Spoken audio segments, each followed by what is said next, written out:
और वे मैंने आपके दोनों प्लाटों की ग्रोथ भी चेक करवा दी है। ये माशाल्लाह 1-1 फुट का पौधा तकरीबन हो गया है, वो अभी बाहर भी नहीं निकली उसकी।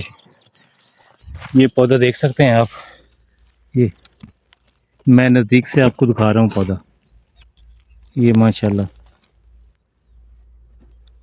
अभी इसको कोई पानी नहीं लगा, अभी 1-2-4 दिन में हम इसको पानी लगाएंगे।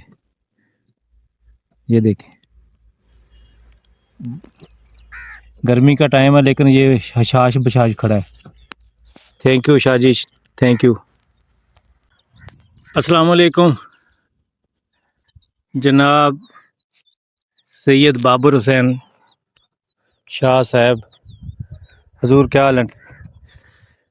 हजूर ये मैंने 2 एकड़ कपास लगाई है इधर, एक के दिन की मेरी जो इसकी स्विंग है, और 1 एकड़ पे मैंने आपका जो GPS फार्मूला है वो मैंने फोलियर किया था, ये देख सकते हैं।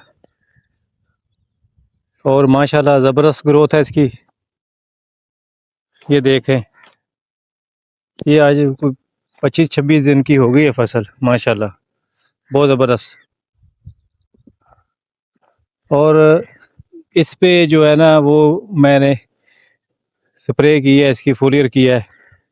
और ये दूसरा मेरा साथ वाला प्लाट है, इस पे मैंने वो नहीं किया। ये देख रहे हैं, ये भी बिल्कुल खेलियों से बाहर नज़र नहीं आ रही वो ये देखें, ये बिल्कुल ये देखें वो। और वो साथ वाले जो प्लाट है, जो ये देखें, ये छोटी छोटी है, 1 दिन की ही स्विंग है, बीज भी एक है, पानी भी एक ही है। ये हमने ड्रिल की है। और ये माशाल्लाह ये आप देख सकते हैं, इसको वो GPS फार्मूला जो अप्लाई हुआ है। तो लिया से मोहम्मद आरफ, थैंक यू जनाब सैयद बाबर हुसैन शाह साहब बुखारी। आपका जो फार्मूला है वो मैंने